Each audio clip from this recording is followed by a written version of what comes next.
Hey guys, Sandy here. Welcome back to my channel. Today I am playing with my day 3 in my December project.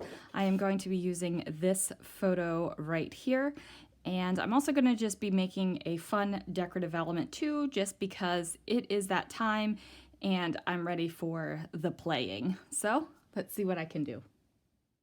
So spoiler alert guys, you only get to see video of me figuring out and making just the decorative element. For some reason, I lost all the footage of me doing the actual day 3 page. It seems that my camera decided not to record any of that, but recorded me cleaning up everything afterwards. So it's just one of those things. Just one of those things. So at first I decided I was going to make a big old 6x8 shaker page. Now I thought what I would do would be to draw some triangles on top of the 6x8 piece of paper, and then I was going to fussy cut out those triangles and they would be representative of Christmas trees, and that would be it. However, that didn't really work out. It wasn't kind of lining up the way I expected it to or the way I wanted it to. So that is my finger tapping to think about what I am going to do here. So I'm going to grab a sheet of white paper. I'm going to use my grid marks and my ruler to go ahead and make a straight line all the way across the page, because I want to have pretty symmetrical trees. So I want to make sure everything is just about as straight as possible. So I find a mark, and then I'm like, you know what? I want to have a 2.5 inch tree, so I need to find the center of that mark. I go ahead and just draw the line all the way up to the top because it's about 6 inches. So I'm going to have one large tree. I'm going to use my scissors and just cut that out. Now, if you're wondering what that little punched out thing is down there in the corner, that is from day 1 when I die cut out that stamped banner piece that I put December on. Yeah, I did not put it away like I was supposed to do, which is, you know, why I had to clean up today after making this page and page number 3, because it was starting to get a little crazy. So usually when I'm working in my December album, the project is crazy. I have a lot of supplies and I kind of throw them everywhere and they're just all over the place.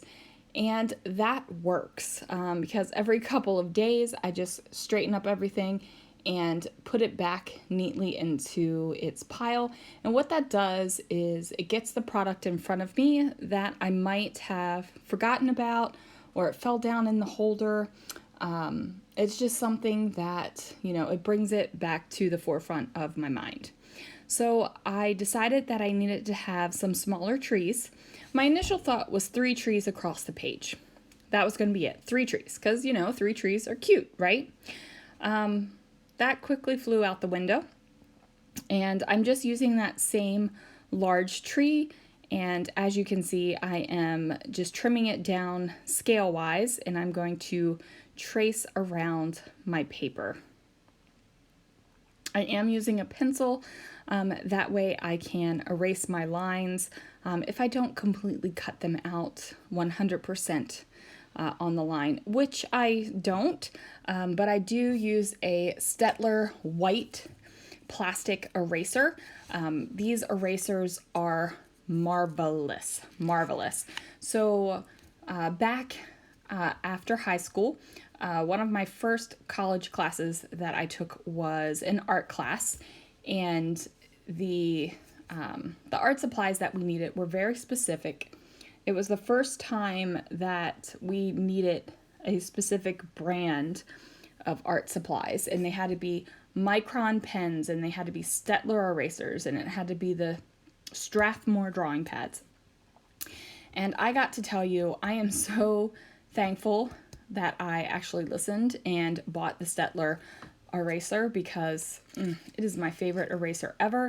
It's the eraser I bought my kids when they started school, and they still, everybody's a fan of the white Mars Stettler eraser. It's just great stuff. So there we go. I went ahead and cut out all of the trees. I did leave a block open there because I was thinking about putting my number there. This turns out not to have a number on it whatsoever. But, you know, there you go. I was thinking about that buffalo plaid paper and not making a shaker pocket for a hot second. That didn't really work out for me, so I've got this shimmer cardstock, and I don't remember where it came from, but it's kind of this gray, green, silvery thing to it. I think it looks really good with this green on green holly paper. So I do have a little bit of an extra bit up at the top there, but I'm not going to worry about that right now. I am going to worry about getting those pencil lines off, and there you can see the eraser. So now I've got to make this into a huge shaker pocket. So I do have some very thin places where I need to kind of put the foam on. So as I am using some packaging, because I am basically too lazy to go look through my specialty papers to see if I have any plain acetate that is this size. I'm pretty sure I don't. So I'm just using some packaging, and then I'm using a photo pen to draw on the packaging around the edge of the paper, and then I'm just going to trim that down. And this is something that I do a lot of the times when I'm making shaker elements, is to just use a little bit of packaging and a photo pen, trace around what you need to do, and you can do any shape you need. Nobody sees the photo pen because it's inside the shaker element, and it just turns out to be something easy to do. So I am going to grab my Nouveau Deluxe adhesive, and I am going to place down some pretty thin lines of glue all over this page. So I want that packaging to stick to the entire layout. I am running the glue tip directly on the paper, and that's helping me keep the lines of glue pretty thin. And then I was pointing out there was a hidden Mickey right there that I found. I thought that that was super cute. I hope I have another hunk of this paper that has a little hidden Mickey Holly Berry in it. That would be amazing to sneak in my album somewhere. So there it is. That is going to be the front element of the shaker pocket. I just got a little bit of glue on the outside of it, so I needed to rub that off. And now I have to figure out how I'm going to foam it and fill it. So I do grab myself some white fun foam. Now this is the foam that is found in the craft section at Walmart. I get mine from Crystal, who is my fun foam dealer. She makes sure that I have plenty of fun foam in my life at all times. So I just trimmed that down super thin to go all the way around the Christmas trees. And I also filled in areas so that the paper wouldn't dent down. Now I was thinking about adding some flowers into the trees as well, but ultimately I just decided to go for these glitter sequins. Now these are not prismatic, they are truly glitter sequins, and they're just like the gold ones that I've used in previous videos. They are from Brutus Monroe, and they have the most beautiful, shining, shimmering, splendid side to them. You can also flip them over, and it's a little bit matter, but it's fantastic. So I am going to pull out that Nouveau Deluxe adhesive one more time. This time my glue is a little bit more heavy-handed. I want to make sure that this foam is going to stick to this shimmer cardstock. It's not a slick cardstock, but it does have a little bit of, it's not a texture, it's like a lack of texture almost. So it's not like regular paper. So I want to make sure that my adhesive is going to stick well enough. So I do make sure that I have a continuous bead of glue around each of the trees. And that's just going to be because I don't want the sequins to kind of escape. I don't want them to escape the triangle of the tree. So continuous bead of glue all around the trees. On the other parts of the foam, if it's not continuous, that I'm not too worried about it. I am going to take that piece of paper, that gray-green bit of paper, and place it on the bottom of it. And then I'm going to flip it over, and there is my little shaker element. And I love this bad boy.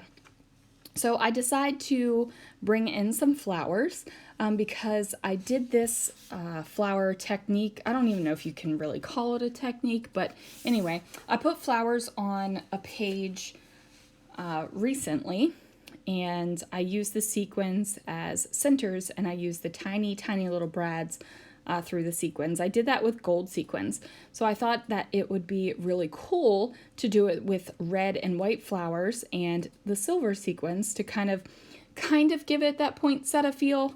It's definitely not poinsettias. These are just those prima flowers. So I do know that they used to make poinsettias because I used to have some. But I don't know if they have them now. These are just regular old prima flowers. So I'm using like the red ones, the larger size red ones, and then I'm going to have just the smaller off-white ones, and then I'm going to do that thing with the sequins. So the sequins have a very tiny hole in them, so you can only use the very tiny brads to go through them. And you have to make sure that the brad tines are basically together and straight so that they can fit through the teeny, teeny, teeny, teeny, teeny, teeny, tiny little sequin hole. But it does work out. Now I do adhere these sequins with some glue dots. It is, let me see, I'm holding it in my hand right now. It is a Glue Dot Ultra Thin Dot Runner. And I'm using that because I'm not going to poke the brad tines through my shaker element. I don't want to invite trouble. I don't want the brad tines to, break any of my glue lines that I have going on. So I'm just going to glue them directly onto the page. Now this element does go straight into a page protector, so I don't have to worry about things falling off. And then there is the day 3 photo that the footage is just gone. Thanks so much, guys, for watching. I will see you again real soon for another video.